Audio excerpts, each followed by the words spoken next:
আসসালামু আলাইকুম রহমতুল্লাহ। নতুন একটি আরবি ভাষার ভিডিওতে আপনাদেরকে স্বাগতম। আশা করি সবাই ভালো আছেন। বন্ধুরা, আজকের ক্লাসটার মধ্যে আমরা শিখব কীভাবে মালিক থেকে আরবি কফিল থেকে কীভাবে আমরা বেতন চেয়ে নিব, কীভাবে কোনো জিনিস চেয়ে নেওয়া যায়, এটা খুব সহজভাবে শিখব। ক্লাসটা বিশেষ করে নতুনদের জন্য খুবই ইম্পর্টেন্ট। আশা করি শেষ পর্যন্ত দেখার চেষ্টা করবেন। চলুন দেরি না করে মূল ভিডিও শুরু করা যাক। আজকে ক্লাসের প্রথম ভাগটা শিখব আমার এখন বেতন লাগবে। আমার এখন বেতন লাগবে এর আরবি হচ্ছে আনা আবগা আলহিন রাতিব। আমার এখন বেতন লাগবে, আনা আবগা আলহিন রাতিব। এখানে শব্দ অর্থ হলো আনা শব্দ অর্থ আমার, আবগা অর্থ লাগবে, আলহিন অর্থ এখন, রাতিব অর্থ বেতন। তাহলে একত্র বাক্যটা হলো আনা আবগা আলহিন রাতিব, আমার এখন বেতন লাগবে। তারপর বাক্যটা হলো দিব ইনশাল্লাহ, দিব, আতি ইনশাল্লাহ রাতিব আতি। অর্থাৎ আপনি আপনার কফিলকে বললেন যে আমার এখন বেতন লাগবে, তারপর কফিল বলল আতি ইনশাল্লাহ রাতিব আতি, মানে আমি তোমাকে দিব। এখানে শব্দটি হলো আতি অর্থ দেওয়া, রাতিব আতি মানে বেতন দিব। তাহলে এখন তো আমরা বাক্যটা শিখলাম আতি ইনশাল্লাহ রাতিব আতি, দিব ইনশাল্লাহ বেতন দিব। তার বাক্যটা শিখবো তুমি প্রতি মাসেই বলো। তুমি প্রতি মাসেই বলো আরবি হচ্ছে ইনতা কুল্লু শাহার কালাম। তুমি প্রতি মাসেই বলো ইনতা কুল্লু শাহার কালাম। অর্থাৎ আপনি যখন বেতন চাইলেন, আপনার প্রতি মাসে যখন ঘুরায় আপনার মালিক, তারপর বলল যে আমি তোমাকে বেতন দিব, তার পাল্টা উত্তর আপনি বলবেন যে ইনতা কুল্লু শাহার কালাম, তো প্রতি মাসেই বলো। শব্দটা হলো ইনতা অর্থ তুমি, কুল্লু শাহার অর্থ প্রতি মাসেই, কালাম অর্থ বলা বা কথা। তাহলে একত্র হলো ইনতা কুল্লু শাহার কালাম, তুমি প্রতি মাসেই বলো। তারপর আপনার মালিককে আপনি বললেন তুমি দিবে নাকি দিবে না। আরবি হচ্ছে ইনতা আতি ওয়াল্লা মায়াতি, তুমি দিবে নাকি দিবে না, ইনতা আতি ওয়াল্লা মায়াতি। এই শব্দটা হলো ইনতা অর্থ তুমি, আতি দিবে, ওয়াল্লা নাকি, মায়াতি দিবে না। তাহলে একত্র বাক্যটা শিখলাম তুমি দিবে নাকি দিবে না, এটা হলো আরবি হলো ইনতা আতি ওয়াল্লা মায়াতি, মানে এটা আপনার কফিলকে আপনি প্রশ্ন করলেন। যখন আপনার কফিলকে আপনি রাগ করে বললেন যে তুই বেতন দিবি নাকি দিবি না, তখন আপনার কফিল যদি বেতন নিয়ে আপনাকে বলবে শিল রাতিবিনতা, শিল রাতিবিনতা, নাও তোমার বেতন নাও। এখানে শব্দটা হলো রাতিব অর্থ হচ্ছে বেতন অর্থাৎ স্যালারি, ইনতা অর্থ তোমার। তাই একত্রিত বাক্যটা হলো শিল রাতিবিনতা, নাও তোমার বেতন নাও। এটা বন্ধুরা যেই কোনো জিনিসের ক্ষেত্রে ব্যবহার করতে পারবেন। কোনো একটা জিনিস আপনাকে চা চাইলো যে আমাকে চা দাও, শিল শিল শাহি, শিল গাওয়া, মানে যেই কোনো জিনিসে বলতে পারবেন যে এটা নাও। তার বাক্যটা শিখবো সব কিছু লাগবে, আবগা কুল্লু শাহি জেদিদ। অর্থাৎ আপনি নতুন আসলে মালিককে বললেন যে আমার নতুন এই জিনিসটা লাগবে, কাপড় চোপড় লাগবে, ব্যাট লাগবে, তাহলে বাক্যটা বলবেন আবগা কুল্লু শাহি জেদিদ। অর্থাৎ সব কিছু লাগবে, সব কিছু নতুন লাগবে। এখানে শব্দটা হলো আবগা অর্থ লাগবে, কুল্লু শাহি সব কিছু, জেদিদ অর্থ নতুন।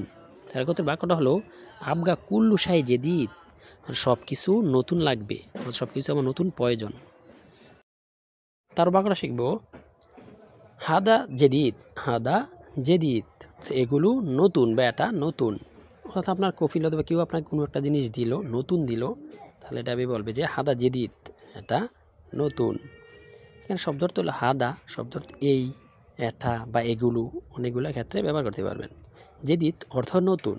তাহলে একত্রে বাক্যটা হলো হাদা জেদিদ, এগুলো নতুন। অর্থাৎ বললো আপনাকে কোনো জিনিস একটা গিফট করলো, হাদা জেদিদ, এটা নতুন। তার বাক্যটা শিখবো নাও মৌজা এগুলো নতুন, নাও মৌজা এগুলো নতুন।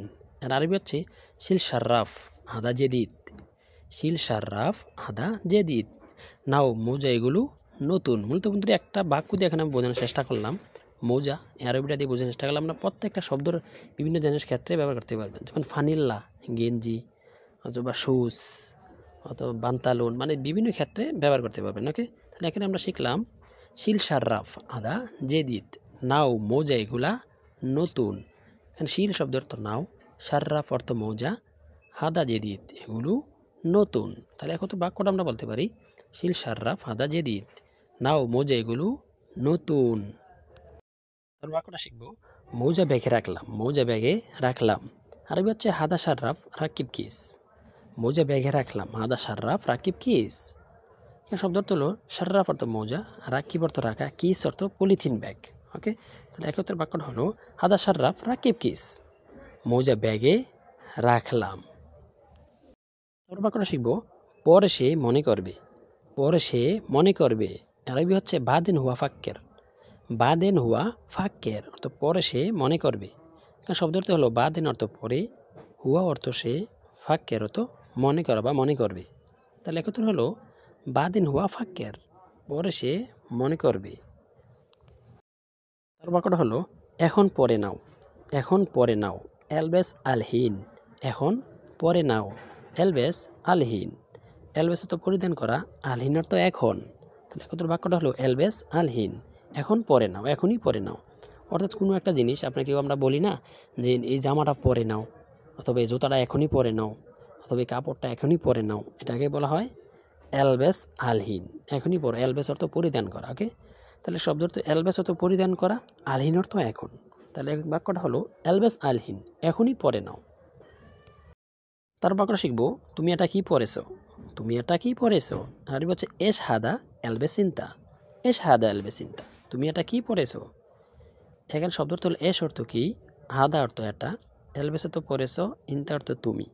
তাহলে একত্র বাক্যটা সে বলতে পারি এভাবে এস হাদা এলবেসিন্তা, তুমি এটা কি পরেছো। অর্থাৎ কেউ কোনো জিনিস একটা পড়লে বলেন এটা তুমি কি পড়লা, তুমি কি পরেছো। আরবি হচ্ছে এস হাদা এলবেসিন্তা, তুমি এটা কি পরিধান করেছো। এটা লুঙ্গি, এটা লুঙ্গি। হাদা উজার বা ইজার বলতে পারে, হাদা উজার অর্থ হলো এটা লুঙ্গি। এখানে হাদা শব্দ অর্থ এটা, উজার অর্থ লুঙ্গি।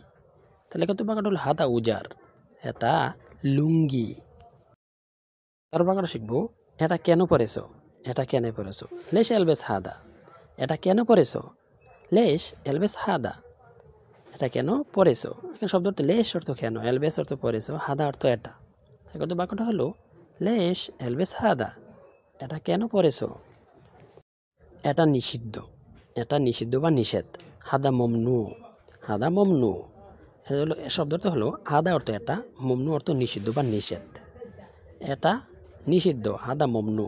বন্ধুরা যখন কোনো একটা কাজ যদি নিষেধ বলে না যে এখানে ঢুকা প্রবেশ নিষেধ, কাজটা করা নিষেধ, এটা কি আরবিতে বলা হয় মমনু, মানে নিষেধ। তাহলে বাক্যটা আমরা এভাবে বলতে পারি যে হাদা মমনু, এটা নিষিদ্ধ বা এটা নিষেধ। সত্যি আমি জানি না, সত্যি আমি জানি না। এর আরবি হলো আনা মাফি মালুম আল্লাহ। আনা মাফি মালুম আল্লাহ, অথবা আল্লাহ আনা মাফি মালুম, এভাবে বলতে পারবেন। এখানে শব্দ হলো আনা আমি, মাফি মালুম জানি না, আল্লাহ তো সত্যি। তাহলে একত্র বাক্যটা হলো আনা মাফি মালুম আল্লাহ, সত্যি আমি জানি না, অথবা আল্লাহ আনা মাফি মালুম, মানে আল্লাহর কসম করে বলতেছে এটা আমি জানি না। বন্ধুরা সবাই ভালো থাকেন, সুস্থ থাকেন, দেখাবো অন্য কোনো ভিডিওতে। আল্লাহ হাফেজ।